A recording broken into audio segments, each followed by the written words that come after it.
Saya butuh pertolongan. Jangan pergi, tolong. Jangan pergi, tolong. Tidak ada yang sudi menolong saya. Tidak ada yang datang. Saya dilupakan. Sudah berapa lama saya di sini? Tidak tahu. Sudah berapa lama saya disiksa macam binatang? Saya juga tidak tahu. Apa saya binatang?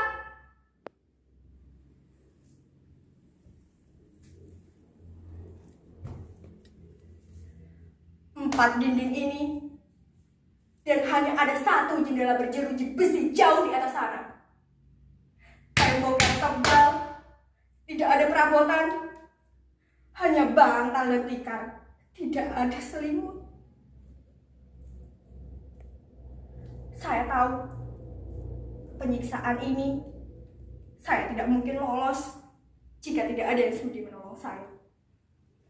Mustahil saya lolos, saya selamat jika tidak ada mukjizat.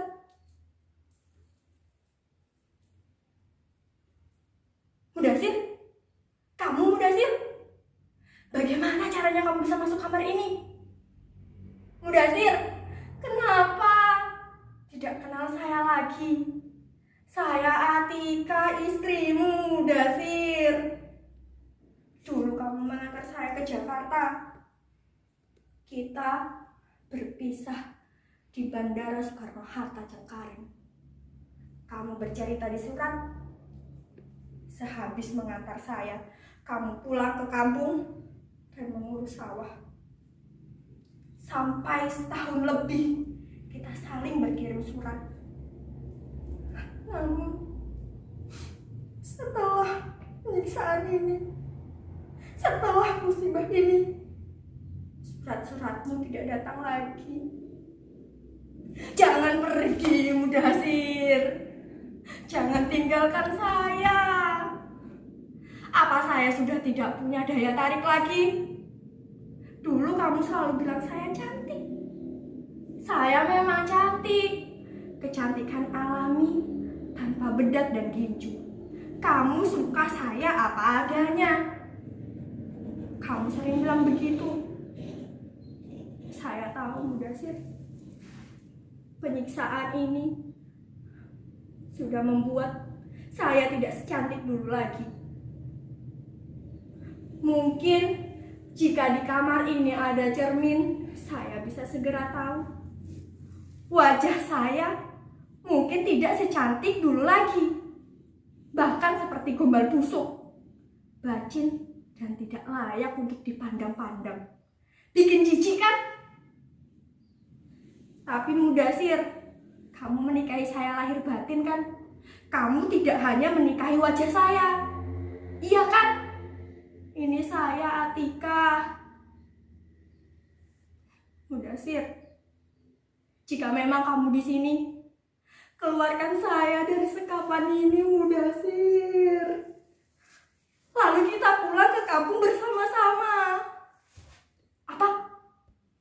Tidak perlu, Mudasir. Tidak perlu melapor kepada polisi raja.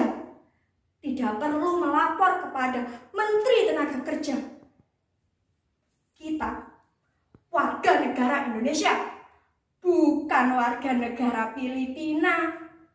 Beruntunglah mereka yang berasal dari Filipina. Bahkan presiden mereka pun peduli terhadap nasib tenaga kerjanya, terutama yang bekerja di mancanegara. Kita, jika punya uang banyak, diperas sampai habis tulang sumsum. Tapi jika ada musibah, pura-pura tidak tahu. Kita diabaikan. Itu kenyataan, Mudasir. Kita binatang penghasil devisa negara. Sebutan pahlawan itu hanyalah slogan, bukan kenyataan. Sudahlah, Mudasir. bicara kekacauan penanganan terhadap para TKW seperti saya selalu seketika membuat dada saya sesak. Lebih sesak lagi dada kita. Karena kenyataan yang terang benderang ini tidak pernah diakui sebagai kenyataan. Mengapa? Karena mereka malas, tidak sudi, tangan kotor, energi dihamurkan. Karena tidak ada uang komisi yang berlimpah dalam penanganan setiap kasus yang menimpa para TKW.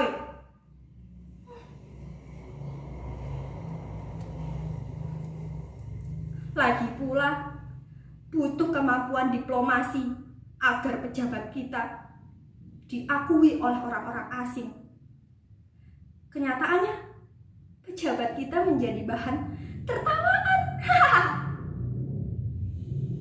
Menjadi bahan tertawaan. Bahkan, problem bahasa pun jadi masalah, jadi hambatan. Mana mungkin memenangkan perkara jika pembahasan dilakukan dengan bahasa Tarsan. Belum maju pun sudah kalah lebih dulu. Akibatnya kita lagi yang menjadi korban, dikorbankan.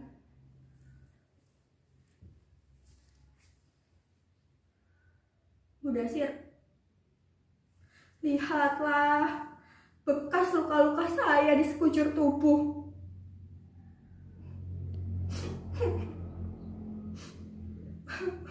Bekas luka-luka saya di sekujur tubuh.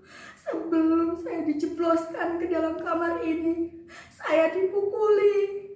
Semua anggota keluarga majikan ikut memukuli. Dahi, pipi, kepala, punggung, perut, dada, paha, semua anggota tubuh saya jadi bulan-bulanan mereka.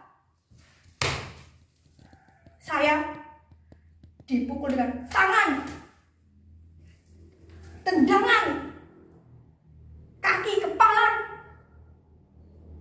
setrikaan. Saya tidak berdaya.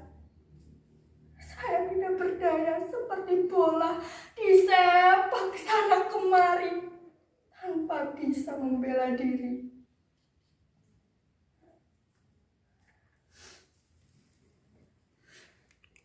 Saya menangis, berteriak, bertanya, apa salah saya? Kamu Indon bangsat, bajingan, pencuri, maling, tidak tahu diri. Hanya teriakan itu yang saya dengar. Kata-kata diteriakan berulang kali. Saya Indon bangsat, bajingan, pencuri, maling, tidak tahu diri. Demi Tuhan, saya tidak pernah sama sekali mencuri. Saya bukan maling. Tapi tidak ada sidang pengadilan yang tidak memihak supaya diperoleh pembuktian. Saya bukan seperti yang mereka tuduhkan. Hanya ruangan ini, kamar ini, sesudah dipukuli, kepala saya ditutup oleh karung. Lalu saya diseret. Sebelum pintu dikunci, karung mereka buka. Dan ternyata saya di sini, di kamar ini, sampai sekarang. Sudah berapa lama saya di sini? Lihat, bekas luka-luka saya sudah mulai mengering. Bisa jadi lebih sebulan. Bagaimana saya bisa bertahan? Saya diberi makan 2 kali sehari.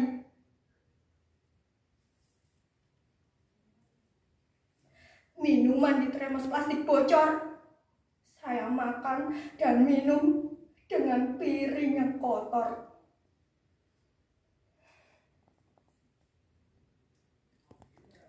Mudasir, kamu tidak akan pernah bisa membayangkan perlakuan apa yang selama ini saya terima. Saya lebih pantas disebut anjing. Saya dianggap bukan manusia lagi.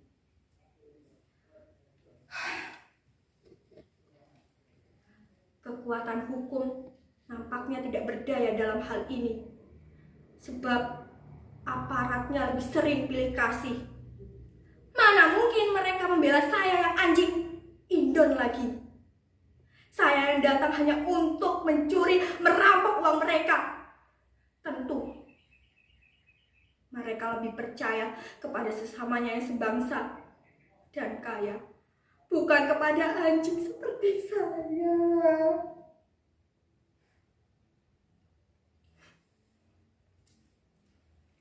Tapi Mudasir, demi Tuhan, saya bekerja. Saya memperoleh uang karena saya bekerja. Saya bukan pemalas. Sebelum subuh saya bangun. Saya memasak, membersihkan rumah, mengepel, dan mengelap perabotan. Saya mencuci, menyapu, memasak, dan mengurus taman. Saya sendirian di rumah sebesar itu. Pekerjaan baru selesai sekitar pukul 9. Itu pun tidak selalu begitu. Jika ada tamu, saya harus melayaninya. Kadang saya bangun tengah malam untuk memasak jika para tamu berminat makan malam. Tidak apa. Semua saya lakoni dengan gembira dan ikhlas. Saya tahu diri. Saya ini sebagai pelayan yang datang dari tanah seberang tidak berani menuntut macam-macam. Yang harus saya lakukan, bekerja dengan rajin, tidak mengeluh. Setahun saya terima gaji. Kamu tahu sendiri Mudasir, sebagian saya tabung dan sebagian saya kirim ke kampung. Kamu tulis di surat mengatakan bahwa kamu sudah menerima kiriman ringgit saya. Kamu juga menabung. Kontrak kerja saya 5 tahun. Saya bertekad di ujung tahun kelima saya bisa pulang bawa ringgit sebanyak-banyaknya untuk membeli beberapa petak sawah untuk bekal hidup di masa depan.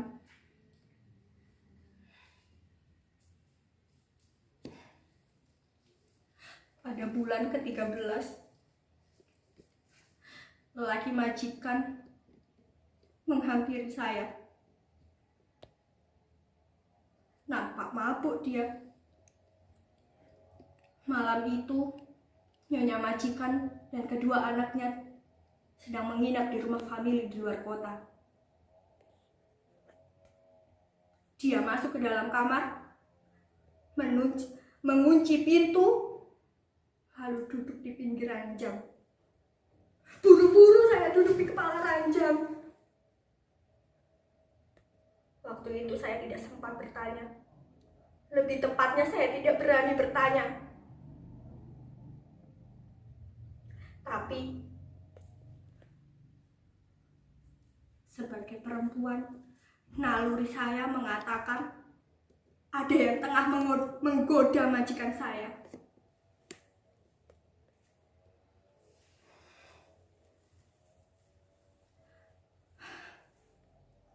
Saya menghela nafas panjang dan menangis. Saya bersyukur kepada Tuhan karena malam itu tidak terjadi apa-apa pada diri saya. Ya, saya selamat dari perkosaan majikan. Saya selamat, Mudasir. Saya mengunci pintu dan menangis sampai subuh.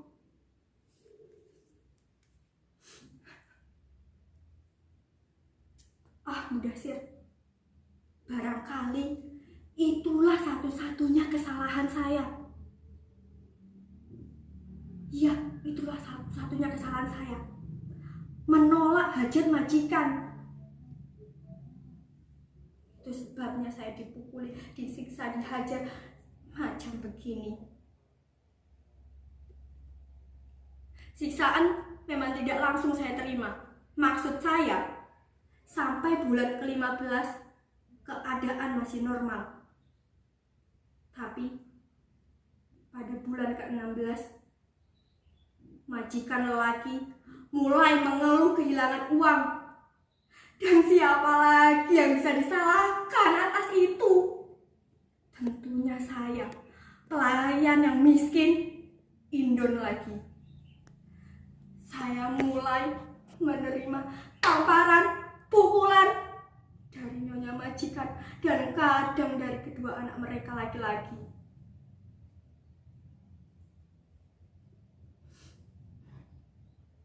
Pada bulan ke-16 itulah nasib masa depan saya ditentukan.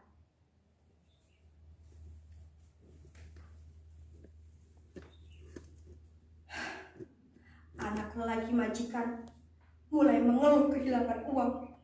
Begitu pula dengan anak perempuan mereka. Majikan lelaki kembali mengeluh kehilangan uang. Kali ini jumlahnya lebih banyak. Sayalah itu kambing hitam yang harus menerima akibatnya. Dan pada hari itu punlah saya dihajar, saya dipukul, diseret, dan dimasukkan ke dalam kamar ini. Penyiksaan ini tidak jelas konsepnya. Tapi ini kenyataan. Saya mengalaminya, Mudasir. Saya mengalaminya. Tapi apa sebenarnya yang terjadi dengan majikan saya? Ada apa sebenarnya dengan mereka? Bangsa yang banyak mengangkut pekerja dari Indonesia. Dulu mereka betul-betul saudara serumpun, senantiasa menjaga sopan santun, menjaga dan menghormati, serta banyak belajar dari kita. Dalam tempo pendek, mereka menjadi bangsa yang kaya raya, lebih kaya dari Indonesia. Tapi mereka sadar, mereka tidak mempunyai kebudayaan dan kesenian asli. Maka dengan uang mereka mengangkut seniman. Tujuannya menciptakan kebudayaan dan kesenian yang dapat disebut sebagai milik mereka. Tidak puas dengan itu, mereka mencuri flora dan fauna serta jenis kesenian lainnya.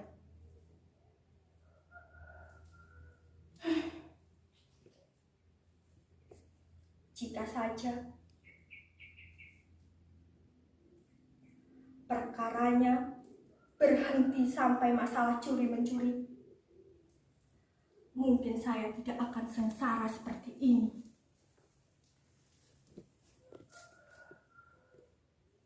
Tapi mentalitas orang kaya baru itu sedemikian rupa meracuni setiap orang yang ada di negeri. Dan dengan uang,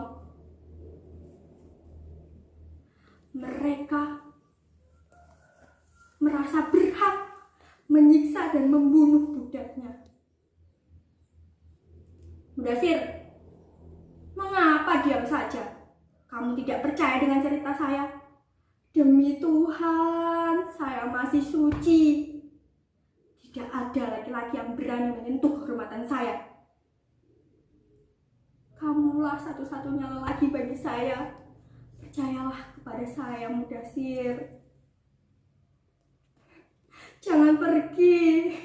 Jangan tinggalkan saya. Saya butuh kehadiranmu. Nyata atau tidak nyata, tidak penting lagi bagi saya. Kamulah satu-satunya harapan. Mudasir, bagaimana keadaan emak dan bapak? Mereka sehat-sehat saja kan? Bagaimana encok bapak? Mengapa diam saja? Jawablah.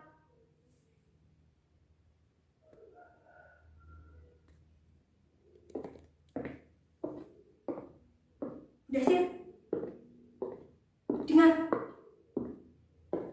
Ada suara langkah kaki menuju kemari. Tunggu sebentar. Tolong! Siapa saja di situ, tolong saya. Ada manusia di sini, perempuan saya, tolong. Jangan pergi. Saya butuh pertolongan.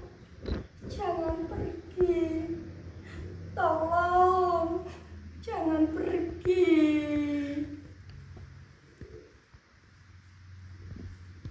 Tidak ada yang sudi menolong saya. Tidak ada yang datang. Saya diabaikan. Bahkan sayang suami pun ikut pergi meninggalkan saya. Habis sudah, tidak ada harapan. Tapi saya rela mati. Jika memang saya harus mati, tapi saya wajib menceritakan apa yang sebenarnya terjadi pada diri saya. Entah kepada siapa saja.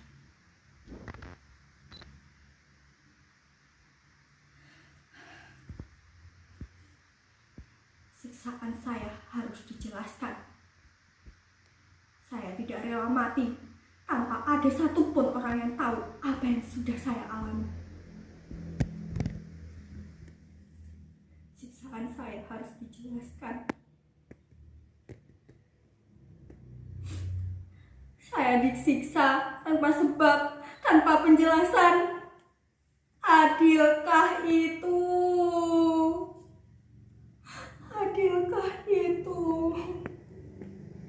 Tapi terus terang, saya lelah meminta tolong, berteriak, tapi tidak ada yang datang untuk menolong. Tidak ada yang datang untuk menolong. Sehari dua hari hilang, dapat dimaklumi. Tapi sebulan seharusnya sudah dapat membuat masyarakat curiga. Bisa jadi telah terjadi pembunuhan. Pembunuhan. Apa yang saya alami bukan pembunuhan tubuh, tapi pembunuhan mental dan pembunuhan politik. Kita seringkali dianggap binatang, tidak punya wibawa. Kita seringkali disiksa, tidak ada kebanggaan. Kita lebih miskin dan lebih dilecehkan. Kita lebih sering diabaikan. Kita sering dihapus dari peta dunia, tapi kita tidak pernah merasakannya. Tolong, tolong, tapi jangan tolong saya. Tolonglah kita semua.